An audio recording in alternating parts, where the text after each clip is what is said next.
3, 2, 1. Here we go!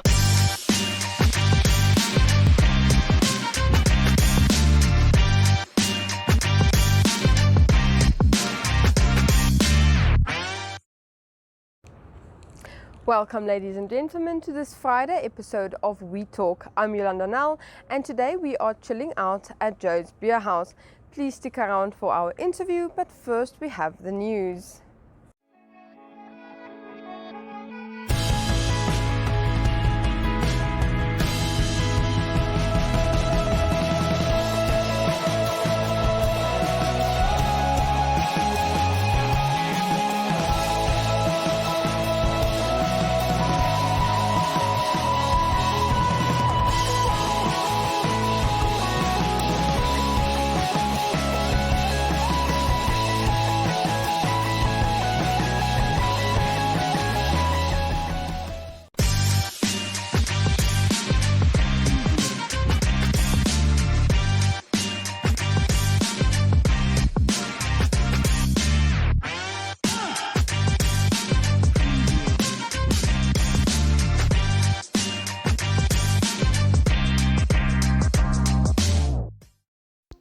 And now heading to our website for some news.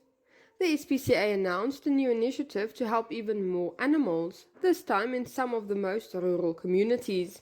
Late last year, SPCA Namibia became an official partner of SPANA, the Society for the Protection of Animals Abroad, a global charitable organization founded in the UK. SPANA improves the welfare of working animals by providing free veterinary treatment, training local animal owners, and teaching children about animal welfare in some of the world's low-income communities. With SPANA's support, the SPCA already began with this vital work in 3 targeted ways: treating, training, and teaching. In October last year, the SPCA welcomed their latest team member, veterinarian and project coordinator, Dr. Jaco Brink, and the first working animal welfare field trip took place that same month. Over the last few months, the SPCA has provided treatment and assisted nearly 200 working animals, mostly donkeys, mules and horses, whose job is to provide transport and conveyance of goods for the humans. The SPCA has identified different routes, all starting from Windhoek, that will reach as far as Kamenjap, Tumkwe and Malteheer, with several towns in between. According to the SPCA National Director Hannah Roden, they expected to reach about 500 working animals per year, but at the current rate it appears the number will be exceeded. She said that the SPCA has observed and identified a few key issues in terms of the well-being of the animals: wounds from broken or makeshift harnesses, ill-fitted carts, bits made from wires which injure the mouths of the animals, hobbles made from materials which injure the animals, intestinal and external parasites, and wounds and injuries requiring veterinary treatment. And on the calendar for this weekend, Windhoekers can look forward to the biomarket at the Stephanus Church in Eros starting at 7 a.m, with the Boeremark also starting in full swing at 8 a.m. on Saturday morning. On Sunday, coffee and cake can be enjoyed at Farm Kromhoek starting at 4 p.m. The Phoenix Project, a collaboration between UNAM and the Cardiff University, will host the exhibition COVID-19 Community Perspectives in Stitch in the foyer of the library at the main campus until the 28th of February. On Saturday evening, a piano recital by Johan van der Merwe playing the works of Beethoven can be enjoyed. This takes place at the College of the Arts in support of the Cancer Association. Tickets are $100 Namibian for adults and $50 Namibian for children and is available at the door. And finally, in some swimming news, the Olympia swimming pool in Windhoek hosts the 4th Bank Windhoek Long Course Gala on Friday and Saturday, with 137 swimmers and 68 relay teams between the ages of 7 and 65 competing in this year's swimming season curtain raiser. 5 clubs, Aqua Swimming and Fitness, Dolphin Swimming Club, Marlins Aquatic Club, Phoenix Swimming Academy and the Swakopmund Swimming Club are participating this weekend. It will be an interesting event since the majority of the swimmers put their training on hold over the holidays, said the Namibia Swimming Federation's Executive Committee member Nikki McNamara. The gala, which is about endurance, requires swimmers to consistently keep their technique and build speed in twice as long pool of 50 meters. That being said, the event is the last opportunity for swimmers to qualify for the Bank Windhoek Long Course Nationals, which will take place in February. 1, 2, 3, woo! Come on, put your hands up, put your hands up, put your hands up high. Who let me see your hands up? Put your hands up, put your hands up high. Oh, come on, put your hands up, put your hands up, put your hands up high. Who let me see your hands up high?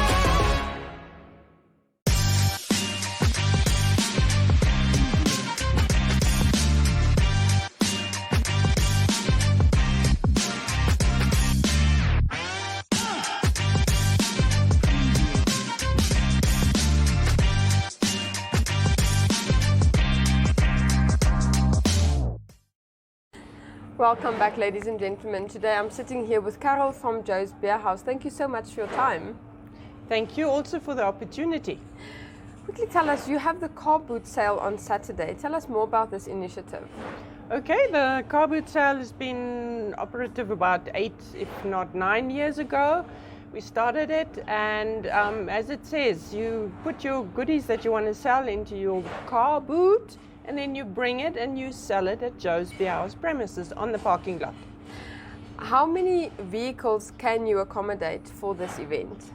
Well, we comfortably can accommodate 30 people or 30 cars specifically, and there's most places are under roof. In other words, there's the solar panels, you've got some shade, some protection if it should rain. Yeah, that's about it. What is the time that this opens up? We do it like this. The vendors are allowed to come in at 7 o'clock, so they set up at 8 o'clock, till 8 o'clock, so they have time to really display it nicely.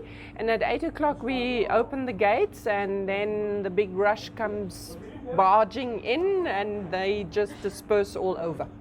What type of products can we look forward to for this Saturday? This Saturday is, the car boot sale has been split into 2 categories. The one is where we only sell clothing, and the other one is where we don't sell any clothing, so household goods, prams, any stuff that you don't need anymore except for clothing, and that is happening on this Saturday. Why did you decide to start this initiative? Well, a long time ago, I have an affinity for a flea market sort of idea, and that was my intention, but it turned out to be slightly different. And also you've noticed that we have split the clothing from the others, because the clothing is a challenging thing. It doesn't look neat and tidy. It becomes like a big jumble yard. That's why we've taken that away from the flea market effect, because then you can browse much better than having hordes of people standing around one stand, because they are mainly attracted by the clothes. Obviously, everything is very cheap and there's a market for it, and also we do it as a social responsibility, because it enables low-income earners to really get some good quality and at good prices get their goods here. But with the clothing, it usually is more challenging.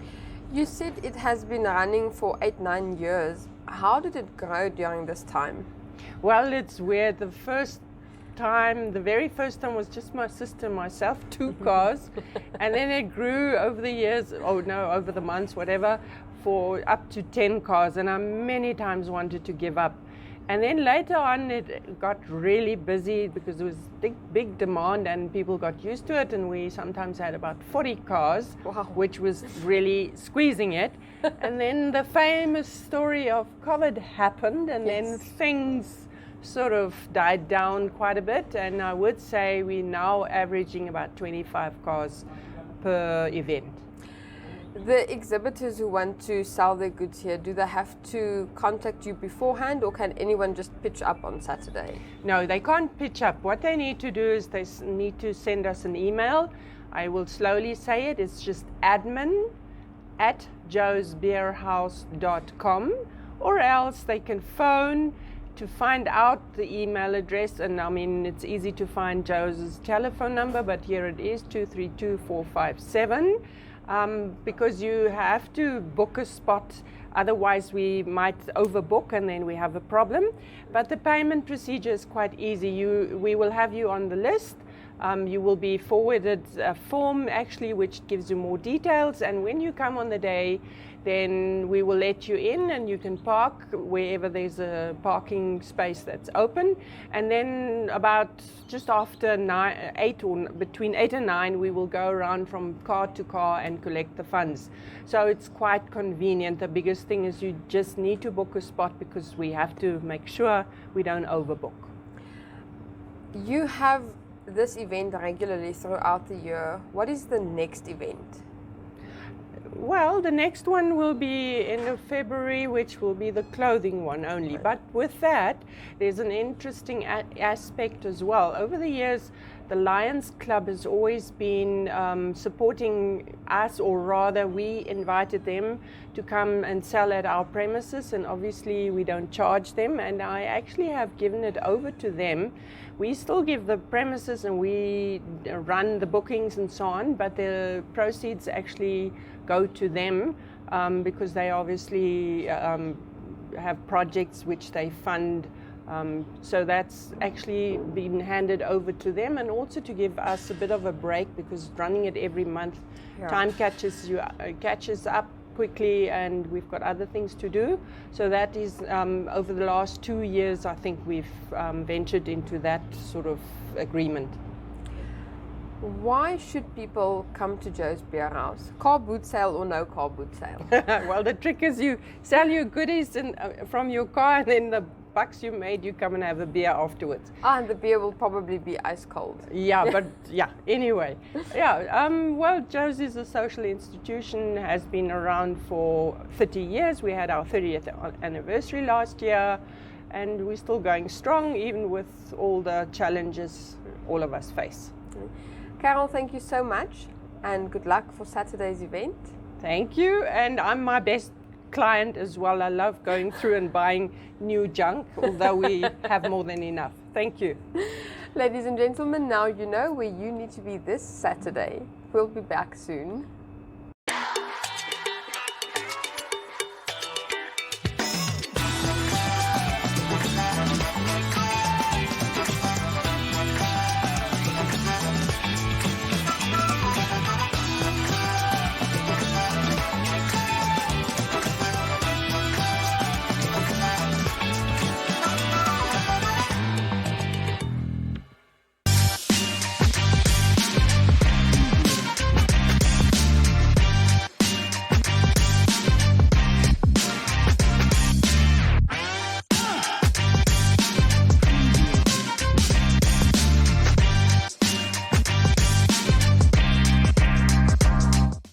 And for today's life hack, if you want to reuse cooking oil without it tasting like whatever you just cooked, just throw a small piece of ginger in it. This will remove any previous flavors and odors. And next up, Jeanette Diergaard for your Flex Minute.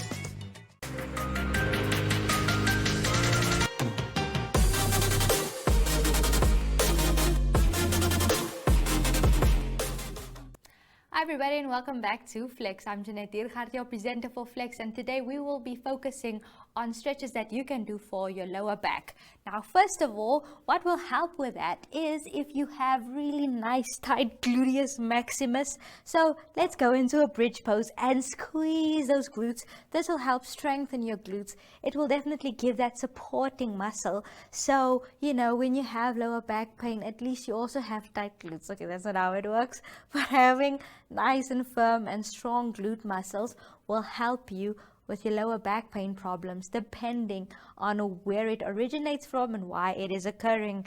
Okay, And now we're going to go into a Sphinx stretch.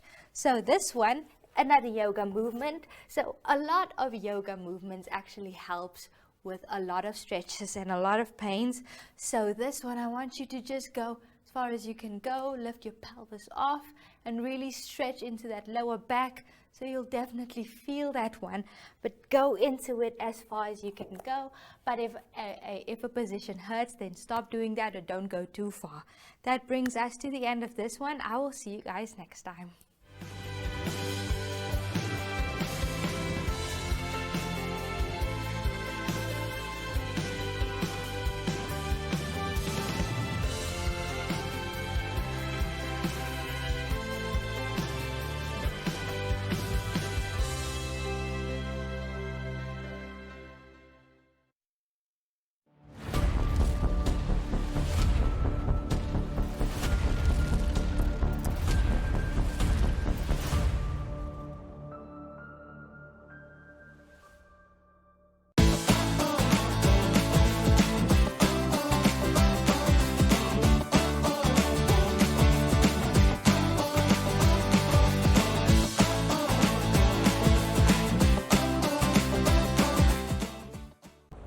Well, ladies and gentlemen, that brings us to the end of our show for today and for this week.